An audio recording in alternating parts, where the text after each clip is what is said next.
What's going on?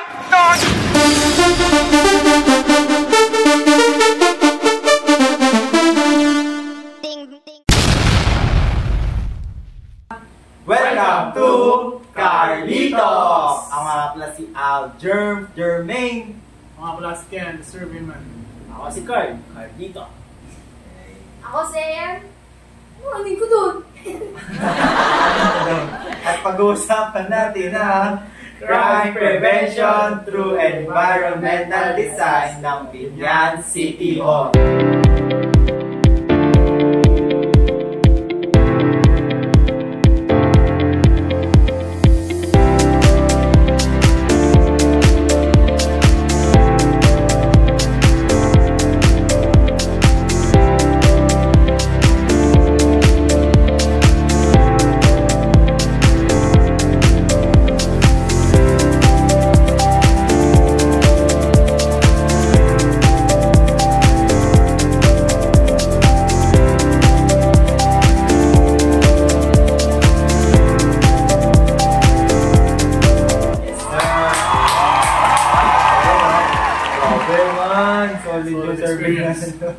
Oo, ay, maulan. Maulan pa.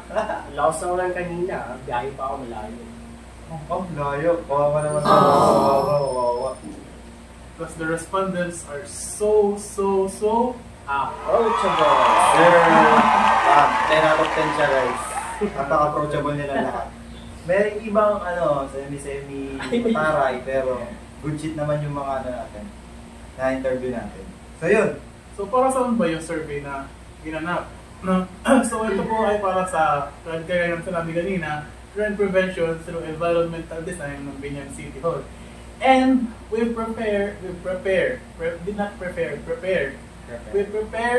sets of survey questions, no, na sinagot ng mga respondents natin from Binyan City Hall. So, kinlassify po namin ang demographics into two. We have the locals and the officials. So, sa officials po, meron po tayong bias. Disclaimer na po, meron po talagang bias when it comes to officials. Officials po, mga nagtatrabaho mismo sa Binyan City Hall. So, for our first question, under the first parameter po ng crime prevention through environmental design, we have natural surveillance. For the first question, do you feel that the entrances, pathways, and surrounding areas of the municipal hall are clearly visible and free from obstruction, such as walls, fences, or tall landscaping that block the view? So, to expound lang po, no? Gaano kakapanatag na kapag pumasok ka dun sa City Hall, walang obstructions, free of obstructions, no, ang City Hall for you, no? Plus, walang nakakaharap sa overall view, no, ng City Hall. So, anong experience niyo dun? Ano nasabi nyo guys? Sa experience ko, ano naman siya, accessible. Wala siyang harang, pagpasok ko pa lang, napakalawak niya. Maganda siya, maraming greeneries. No? Dun pa lang sa design na yun, approved na yun. Ang kaso lang, pagpasok mo, yung mga officials and yung mga signage, parang nagkakalat-kalat sila. Parang ang hirap i-manage masyado pagpasok mo pa lang. Para sa akin as an experience ko, ganun, parang ganun siya. Ikaw, Sa akin, hindi. Sa akin, wala akong downside na nakita. All goods naman yung design. Also yung pagkakabukod-bukod ng mga structure nila. Yung mga araneta, yung parang, yung tawag dito, yung oval. Yun, yung oval. Bukod-bukod. Kasi ang pinaka-main purpose lang naman ng view doon is yung City Hall. Pagpapasok pa lang doon sa gilid, papasok, makikita mo na agad yung ganda ng design ng City Hall. Kaya all good sa akin. Saan siya nakalocate? Sabi niya. Kaya siya pinangalan Binyan City Hall. Sabi mo na Rose. So, Ano sasabi mo? Okay lang, it's decent enough. Kaso, let's say yung sa sidewalks, mapapansin mo there are some na lubak-lubak na yung ibang places doon. tapos hindi siya, kunyari, inaayos. Maybe kasi, may certain budget lang ang City Hall, kaya hindi pinapaayos. Certain budget. Certain Quote budget. unquote. Certain budget. Quote unquote Certain budget. Tapos, baka iba yung focus. Tapos, let's say, kita naman yung pathways kita mo naman kung saan ka dadaan Kasi nga, meron naman on both sides sa road, may kita mo naman, meron siyang sidewalks. Yes. But, let's say, kung sa loob naman ng City Hall, if we're talking about pathways, may chances na, kanina kasi, onti lang yung tao. Pero paano kung marami? Lalo na doon sa areas na, yung magiging crowded talaga kapag needed na yung mga ang daming events. Tapos yung mga ibang tao na needed ng katulad ng mga indigency, kailangan nila ng mga papers done. For sure, dadami yun. Kaya nga, minsan yung parang pathway niya, ang liit tingnan. Kasi nga, hindi na siya hallway, hindi na siya pathway. But doon na rin kasi yung pilahan ng mga tao. So, according sa aming survey respondents sa local demographic, out of 5 na survey namin, meron po 4 na sumagot na strongly agree sila na free of obstruction at clear ang view ng Biñan City Hall. And for our officials, again, disclaimer, so iba, may bias po. Pero, himala for this one, out of 5 officials po na survey namin, 3 lang po ang agree to strongly agree. Meanwhile, yung 2, nasa neutral side to disagree na po sila. So, hindi po namin sure, sa kung ano yung experience na, ano yung specific experience na yun, But then again, the rating, the Likert scale speaks for itself. Plus, sila stated nila, merong mga downside din, yung kung free of obstruction pa talaga mga pathways and views ng municipal hall, City Hall. Sorry. And for the next question, para po sa national surveillance. So, for the next question, do you feel safe moving around the City Hall such as entrances, parking areas, and walkways at night because of the etiquette and well-placed lighting? So, ikaw, experience mo nung nag-indoor floor? So, kinonduct yung survey or interview, basically, nung kinahaponan. So, business hours. So, from that, I can say na safe ako makapag-roam around the City Hall. Kasi nga, umaga, plus, madaming tao. So highlight ko lang yung business hours. Kasi, kapag ganun, sobrang dagsahin ng tao ng City Hall. So, doon pa lang, makapipil mo na safe ka. Now, from the night, as highlighted, as mentioned, doon sa question, plus adequate lighting. Siguro sa adequate lighting, sufficient enough siya, but not sorry. Sufficient enough siya, para ma-feel ng taong nag-roam around it na safe sila. Plus, nakadagdag siguro doon is yung natural lighting and ventilation sa pinaka-sentro nung center nung City Hall. So, any experience na nakapunta kayo doon ng gabi? Actually, wala kasi hindi man ako the type to pumunta ng gabi somewhere. Kaya hindi ko masasabi kung safe pa talaga yun or let's say, may proper lighting ba sila kapag sa gabi if naglalakad yung tao or mga. Pero abot naman dun sa mga pathways nila, nakikita ko minsan, mababaw lang siya. So, pwede maka-access ng mga mga PWDs or yung nag-wheelchair. Hindi katulad ng ibang mga pedestrian lane sa mga kalsada na sobrang kikilid. Tapos medyo pa, may pa-slope pa. Which is pag medyo maulan o babasa, pwede kang madulas. Tapos may nakikita rin ako, Ang downside lang doon, kasi may ibang pathways doon na may tubig. Hindi nila nililinisan, I don't know kung pinapabayaan lang. Pero, if ever naman na magkakaroon may tubig, may chance kasi na magkalumot yung area na yun. Nag-i-stock yung tubig sa certain area. So, tasin rin namin. So tama si Gordon, no? Hindi naman magpalasa, hindi lang naman ang safety is all about you feeling safe around kapag nag-room, but also, syempre, yung mga hazard, no? Na pinapresent itself kapag ergonomically, no? So, ikaw, as an athlete, no? Ano yung experience mo sa ganun?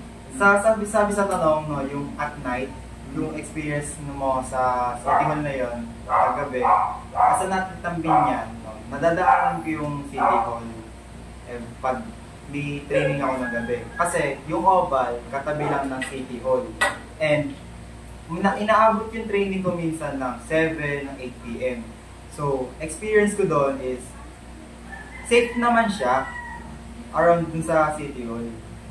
Pero, yung paglabas mo na ng yung certain area na yun, medyo may something na ano. Parang may danger something doon. Parang hindi siya safe ganun. Ano yun na, labas siya ng City Hall. Pero pagpasok mo, may makita na doon na nakabantay na guard, naka-duty na officers, mga ganun. Pero yun nga, nasasabi ko kanina na pag nagtitrain ako, nadadating kay City Hall, yung entrance, maganda, kulang lang siya sa lighting. Yun lang masasabi ko, kulang siya sa lighting. Safe siya pero kulang siya sa lighting. Yun. Pathways, parking areas, malawak siya pag gabi. Yun nga, pag umuulan, may mga naiiwan na mga, yung parang mini pond sa parking area. Lalo na doon sa may Alonte, Alonte area na yan. Yung sa may likod ng munisipyo. Kasi yung likod ng munisipyo, likod nun is yung Alonte. And yung likod na yon, meron siyang parang mga parking area na yon. And yung parking na yun, parang siyang may slope konti. So parang may naiiwan na mini pond, gano'n. So yun. Yun yung napapansin ko. Kaya ko siya nakita kasi yung ilaw ng Alonte nagre-reflect dun sa mini pond. Kaya meron nakita mini pond paggabi. So yun. Yun. So all of it po ay assumption lang na hindi safe, ganyan. But, no? According sa ating survey respondents, no? According sa locals, good enough, no? 4 ulit sa kanila ang nagsabi, no, na safe sila at night, no, at night kapag nag-roam around sa City Hall, no? So safe na safe daw, sabi nila, no? But then again, from our assumption, kasi hindi po kami lokal doon, again, if hindi man po mag-agree, no, yung opinions namin sa kanila, no, wala pong pasensya na po. No? So, for officials naman po, again, disclaimer ulit, may bias. Ngayon, etong bias na to, from this survey, we can say, out of 5, sabi nila ito yung sagot nila i-highlight ko na dito yung pag-disagree. So, ibig sabihin, they themselves nag-agree na hindi po safe municipal hall, City Hall kapag gabi. So, out of 5, 4 po sa kanila ang nasa neutral to strongly disagree side. So, from our assumption, plus them, so we can safely say na ang pag-roam around ng gabi sa City Hall is not safe. But then again, nakadepende naman sa situation ng tao, experience. It's all about perception. Yeah. So, you yourself can experience that. pagpunta tayo doon.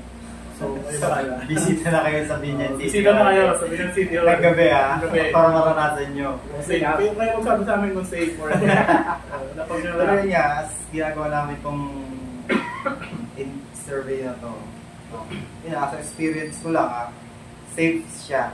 Pero according sa mga officials, sa mga locals, may mga certain, siguro certain areas yung mga hindi safe.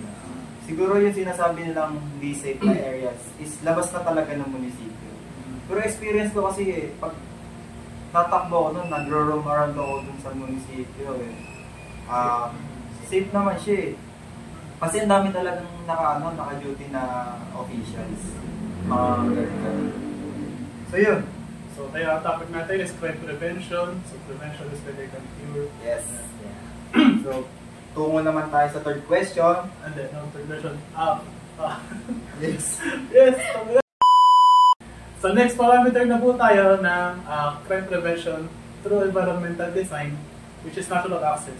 So, again.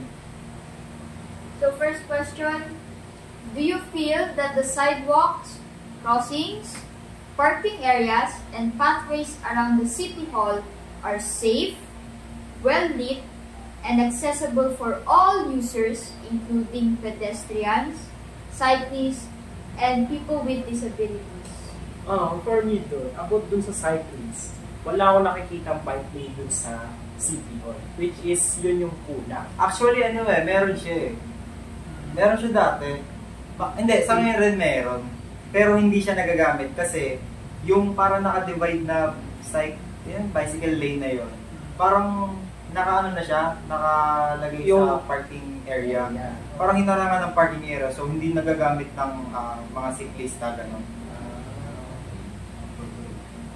So technically wala.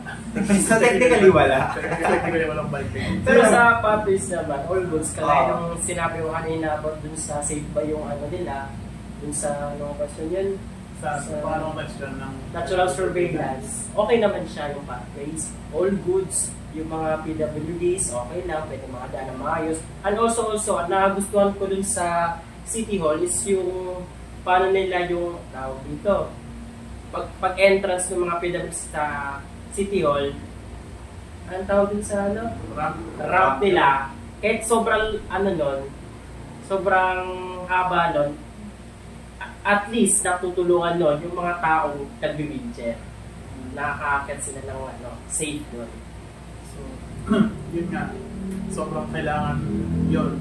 Mga PWD ramps na ganun kahaba. Seems mataas-taas din po ang price or elevation na City Hall from the ground. So, necessary talaga yung mahabang ramp. Pero, meron po yung landing. So, hindi po talaga tuloy-tuloy yung landing. So, landing ramp. Senta na din sa munisipyo. Pa-pension. So, ikaw, anong experience mo sa pathways? Well-lit and accessible ba siya? Yun. Sabi ko kanina, di ba, nung nag-round ako ng gabi, pagdating sa well-lit, di ba well-lit means yung sa ilaw. Pagdating sa well-lit paggabi, it's a no-no for me. Medyo, kulang. Siguro kung sa 100%, nasabihin ko 60%, 70%. Kasi, yung iba doon, yun yan, hindi nga masyadong, may areas na hindi nalagyan ng mga ilaw. And, may certain areas din na, yung sobra-sobra, gano'n. Pagdating naman sa accessibility, yes na yes siya. Accessible siya sa iba't ibang tao, PWD man yan, normal people, mga ganon. Accessible siya. Yes, sir. Yes! For the next question, natural access. So next, do you feel that the traffic flow and the vehicle speed around the City Hall make it safe and convenient for people to walk, cross, or ride bicycles in the area? So yan. Sa akin lalo na kapag, let's say, may event, kasi nga, there are some cases as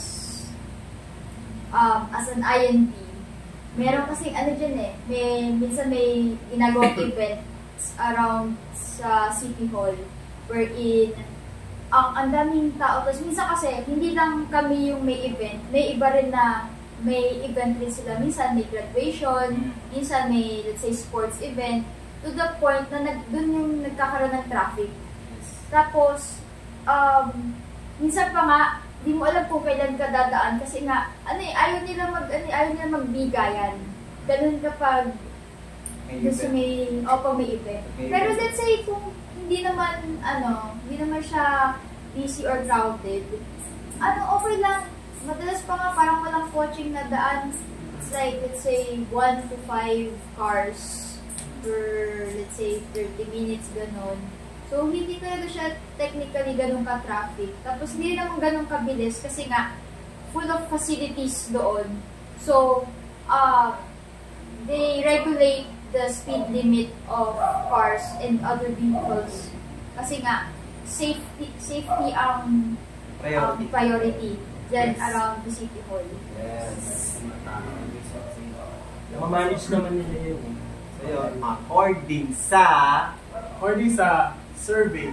So, di pala natin na-discuss yung survey kanina sa first question. So, babalik lang tayo sa bit.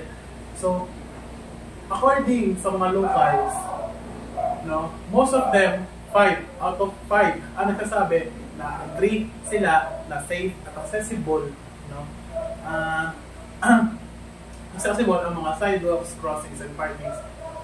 Plus, well-lit pa yung mga areas around the City Hall. So, going back, sa sinabi ni AM kanina about sa vehicle speed, hindi lang natin kino-consider doon or tinitingnan yung traffic flow, but also the vehicle speed. The vehicle speed, cut ngayon kasi balik. So going back, kasi sinabi ni AM kanina, hindi naman natin kino-consider doon yung vehicle speed, but also the traffic flow. Again, as a compound po ang pagkakabayo sa City Hall. So hindi lang po siya governmental buildings but also institutional, kagaya ng PUP and other institutional buildings, yung People Center, yung Command Center, merong yung Palonte Arena, meron pa yung Oval, ganyan. So, parang sa kanila, ang tawag nila dito is one-stop shop. All in na. All in na. Nandun na lahat. Yung maganda. Yung maganda. 10 out of 10 daw. But then again, it doesn't take the fact, na merong risk pa din kapag sa flow, when it comes sa traffic flow. Kasi nga, sobrang kikitid ang daan, papasok sa loob ng compound. Tapos, highlighting, ang designation, nung mismong compound is along SLEX to yung exit na SLEX, papunta sa Calax ba? Pakalax. Tapos papunta sa pavilion, So, if ayaw ng mga tao pumunta pa sa pavilion at pag ayaw dumaan pa sa pavilion, papuntang Olivares, ang gagawin nila, dadaan sila doon sa may munisipyo, papasok ng compound, and then liligo pa sila doon sa shortcut, So, that also poses a risk, sa traffic flow since hindi, Kaya mo yan. Sorry. Nag-iinit. Ingit. Oo, ma'am. Nagpo-post po siya ng threat or risk, sa traffic flow kasi nga, hindi naman siya intended for that, Hindi naman intended na daanan ng mga tao yung shortcut na yun. Bagkos, it is for the public utility vehicles para daanan yung mga ng mga path na yun, or yung mga daanan na yun. Kasi nga, merong institutional buildings like you or yung mga schools like the PUP, no? Para sa mga nagko-commute na estudyante. So hindi siya intended for that. So yun, nagpo-push siya ng malaking threat, no, sa traffic flow. So from that, we have the survey from the locals. Out of 5, no, na sumagot sa ating survey, meron pong 4 ang nagsasabi neutral to strongly disagree sila na safe, no, ang traffic flow and vehicle speed, plus it convenient for the users, no. And according to officials, no, out of 5 din po ang nagsabi na agree sila, to strongly agree. So that means hindi nagkakatalo ang survey from officials at from locals. So kayo po bahala umusga sa kung ano ang nangyayari sa munisipyo. Experience lang. Sa survey namin niya, galing doon, sabi nila, goods.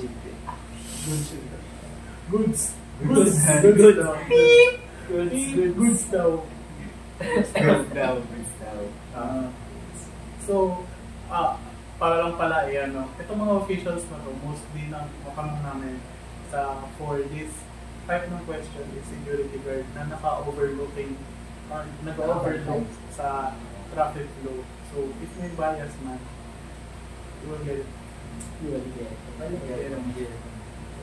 Here. So, we are back again. Ay, sorry. 3,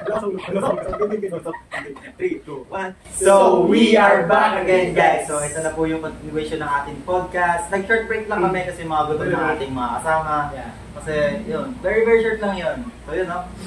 Damo naman tayo sa ating third parameter, which is yung territorial reinforcement. So, yun, damo tayo sa question, which is yung Question number 1. Sir. So, do you feel that the City Hall has a clear boundaries between public spaces, so such as entrances, waiting areas, or walkways, and more private or restricted areas, such as offices or staff-only sections? There are clear boundaries. Kasi nga, let's just say nga, sa pilahan, from different sections sa loob ng City Hall, is that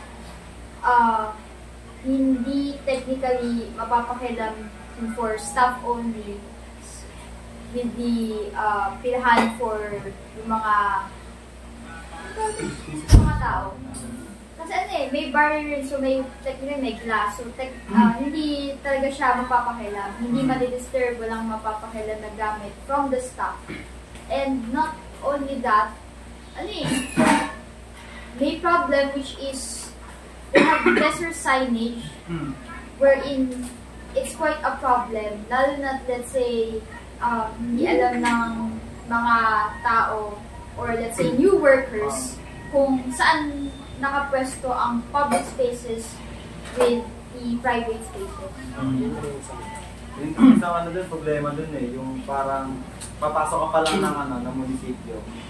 Kunyari, parang may hanapin kang yung place, yung kunyari, treasurer, gano'n, para magtatanong ka pa sa guard kung paano mo siya makikita. Wala siya yung parang sign sa taas na dito yung treasurer, pag gano'n, dito yung CR, pag gano'n. Meron mga signage, pero parang hindi siya masyadong visible sa ibang tao kasi masyadong maliliit, tsaka parang yung naka-printed out na na signs yung mga papel. Nakadikit lang siya. Hindi siya natin masyadong makikita para sa ito. Pero, about sa structure naman yung pagka-arrange naman nila, all goods naman. Kasi yung mga maraming, yung crowded na spaces, which is yung tao laging pumupunta, nasa harapan. Tapos yung mga parang less crowded na mga spaces, dun sa likod. Pati hanggang din sa taas, pag akit mo ng second floor, ganun din yung nila. Pag bungad mo ng sa hagdan, nandun yung mga maraming tao pumupunta. Tapos pag doon naman sa likod, doon na naman less na mga spaces. So, ako naman sa survey po. So, add ko lang din, no, dun sa kanina. Hindi lang naman yung pinaka-boundaries yung pinag-uusapan natin dito, but also yung separation in public and private spaces in terms of arrangement. Now, as stated kanina nga, meron yung mga madaling puntahan, yung mga pina-access ng mga tao madalas ay nakapasa sa harapan. And yung mga hindi naman, or yung mas less na tao yung pumupunta, nasa likod. So may clear separation between the two. Now, what we're talking about here is the public space and the private space. So, hindi lang naman about sa kung ano yung access ng tao ng masyado or versus dun sa hindi na-access ng tao. Tandaan natin na ang private spaces also in-access din ng mga tao. But, hindi yung sobrang, hindi siya sobra as the public space. No? So, who knows? Baka yung private space na kasama din sa sa public space na nawawalan siya ng distinction, but fortunately enough, hindi siya ganun. So, maganda yung pagkakaplano. And, according sa ating survey, the survey says, no, na from the locals, 5 out of 5 na locals na interview natin ay nag-agree.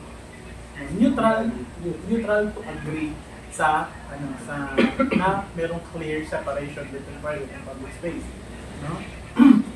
And sa officials naman, and again, merong break, merong bias, no? Yes. So dito nag-agree sila ng both, no? But 5 out of 5 din sa mga officials ay nasa agree to strongly agree. So mga locals, neutral to agree, tapos mga officials agree to strongly agree. So, proceeding to the next question. Go. So, daka naman tayo sa second question, which is yung, do you think the use of design elements such as signage, fences, greenery, or surface changes around the city hall helps guide people to appropriate areas and discourages access to restricted spaces? So yun, as mentioned nga kanina, yung sinasabi namin na about sa signages, pagpasok mo pa lang, hirap ka na i-locate yung designated na parang something na hinahanap mo dun sa sa munisipyo. Kailangan mo pa siyang i-ask o itanong sa mga guard or yung sa mga officials na nagbabantay dun sa mismong front ng munisipyo. Isa yun sa mga napapansin namin na design elements yung about sa signage yun. And in addition to that, no, although pagpasok mo, syempre yun yung pinakaunang nakikita ng mga tao, no, as expected,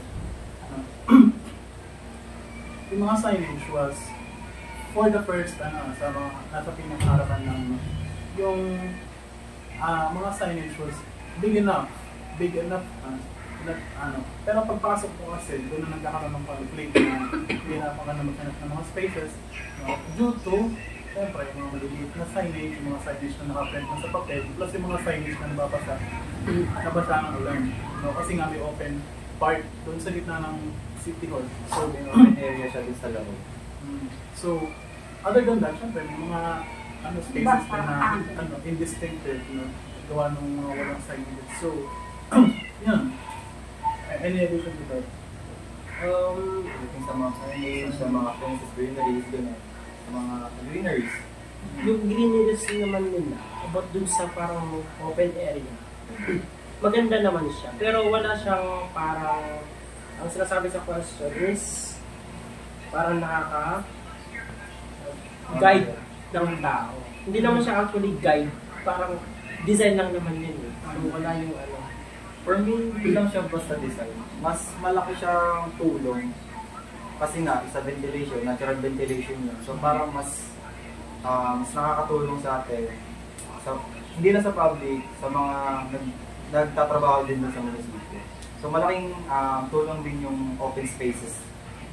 Open spaces sa mga greeneries yun. Para sa mga greeneries sa mga munisipyo. sir. So, from the survey, naging survey na to, no? Ganun sila. No? According to locals, ganun sila. May ganyan sila. According sa mga locals. Para mag-guess nyo. So, out of 5, sinurvey namin sa locals, sa local demographics, 4, no, sa kanila, out of 5, 4 sa kanila, nasa neutral to disagree. Diba? Sa Likert scale. Meanwhile, sa mga officials, then again, the bias, considering the biases, pero may himala dito. No? So, out of 5 na officials na survey namin, 4 sa kanila ang nagsabi na agree to strongly agree. Pero, yung isang exception na yan, Nag-iisang exception. Disagree. So, who knows? Anong meron? Who knows? So, yun. So, moving on sa next parameter, we have the physical maintenance activity support, which is also the last na parameter for crime prevention through environmental consideration. Question number 1 tayo, no?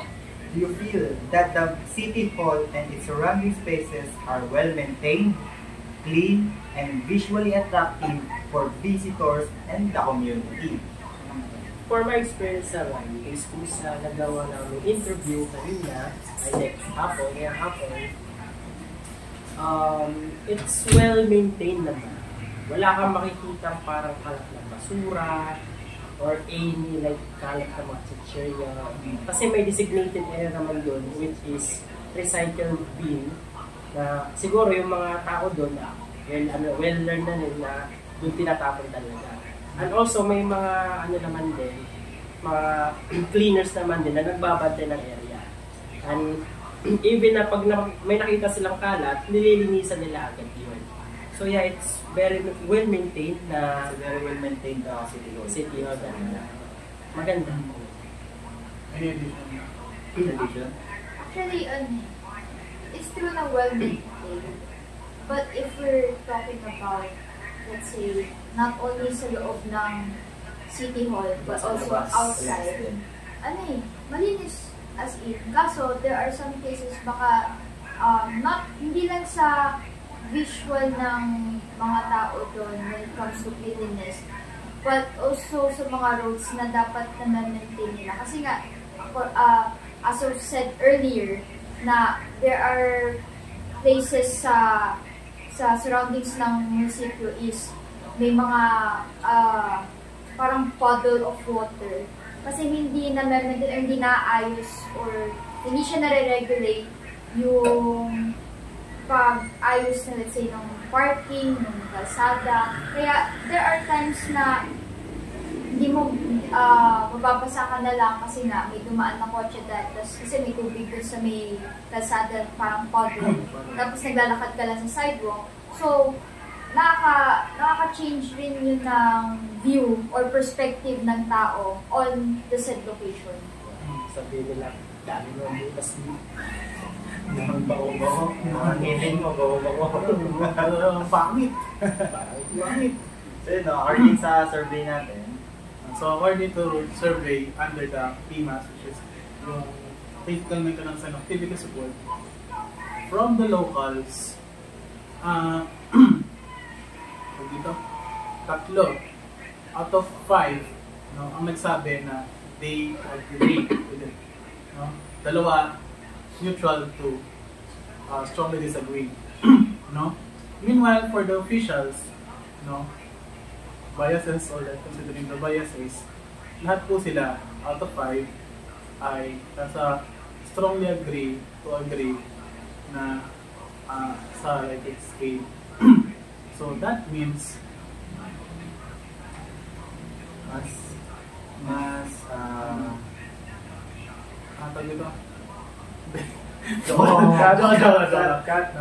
Hindi kat yun.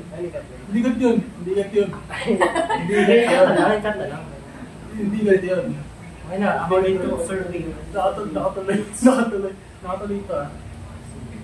Parang may ano. Hindi, joke lang. Cut nyo na nga. Huwag na nga. Cut yun. Huwag na. Dun sa may according sa may according to. Ito, according to.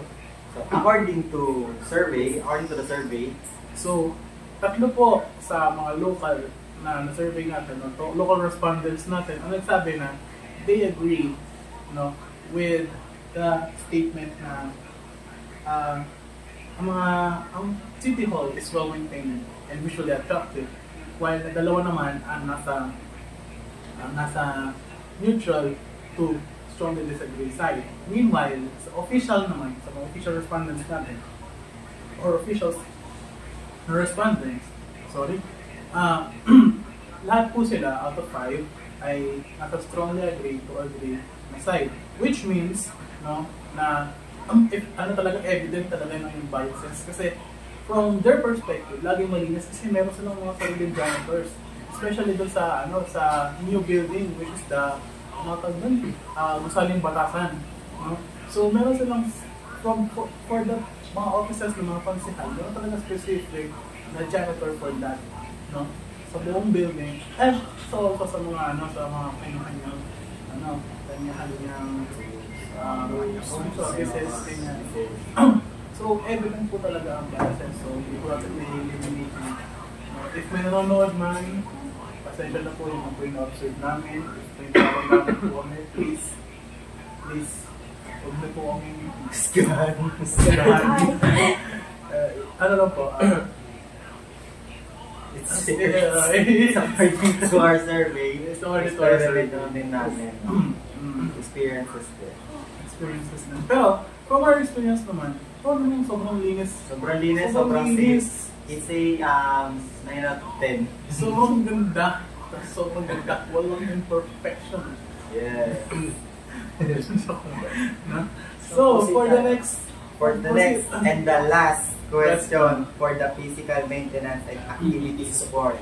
Do you think the design and the upkeep of the City Hall reflect community pride and strengthen your sense of connection to the local identity? Me, myself, proud ako sa Binyan for having the City Hall. As a Binyanense, it's a very, very yes. Paano naman pag hindi Binyanense, no? Paano kung hindi Binyanense? Anong Paano magiging reaction mo? Perspective mo? Siguro, for me, pagpasok pa lang, labas pa lang, sa parang mga buildings. I'm so proud of Binyanense. Oh, proud na talaga. Kinayuin para sa inyo. Pero nakita mo naman yung municipal hall na City Hall, I mean, ng San Pedro. Oo. Yun ba sa tapat ng St. Paul? Ay, di ko na. Ay, hindi. May malaki yun. Hindi na alam. Ay, di mo alam? Para siyang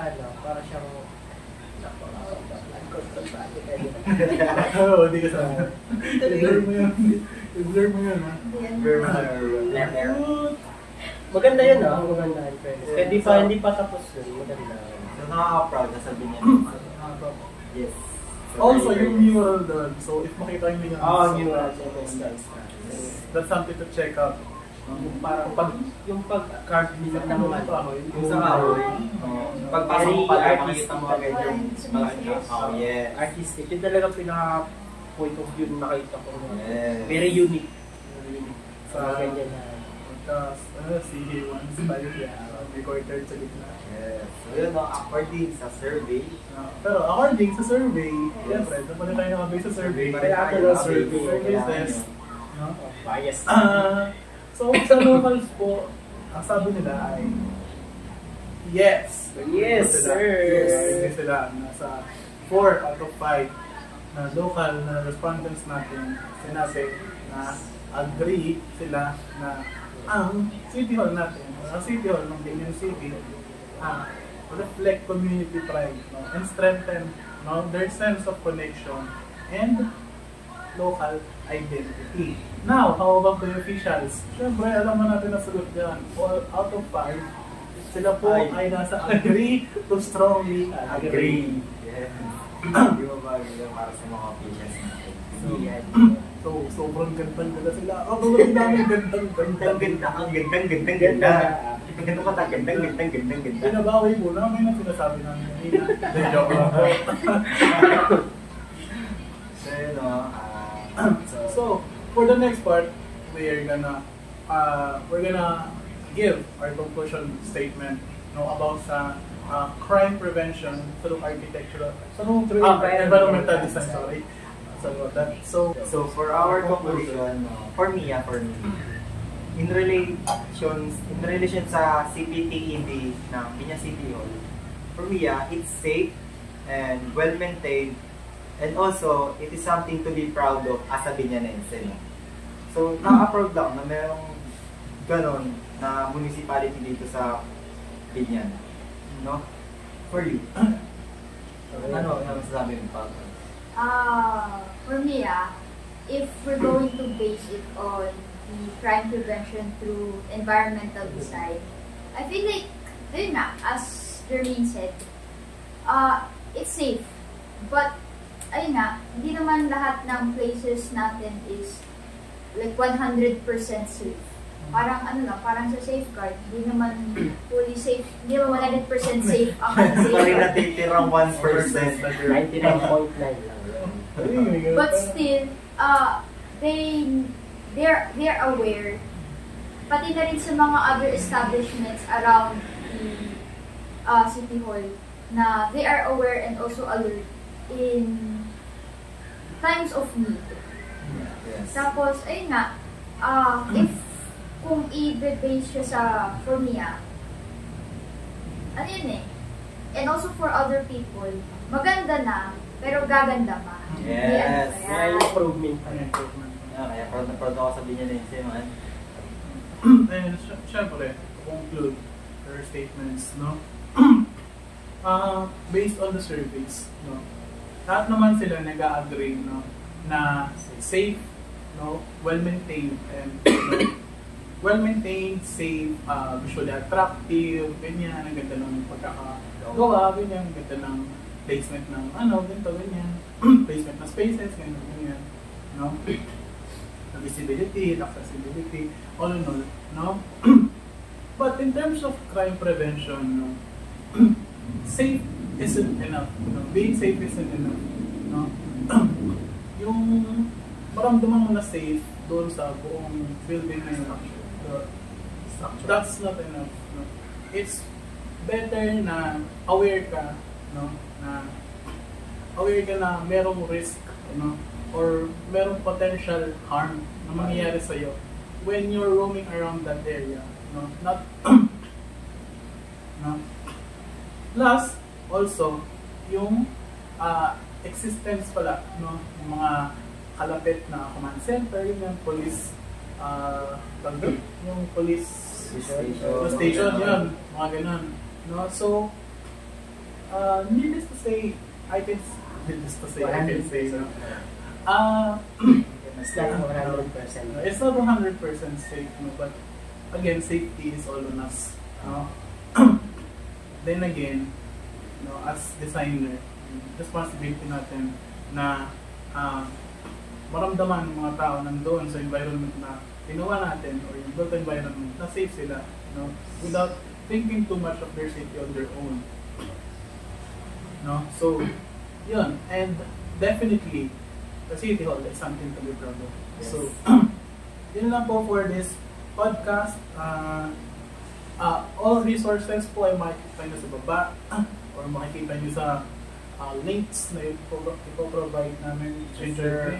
And we hope na nag-enjoy kayo by watching our podcast. Yun lang. Maraming salamat sa panonood. Peace out, guys. Thank you. Peace out, Carly Talks. Carly Talks. 3, 2, 1. Thank you. Bye-bye.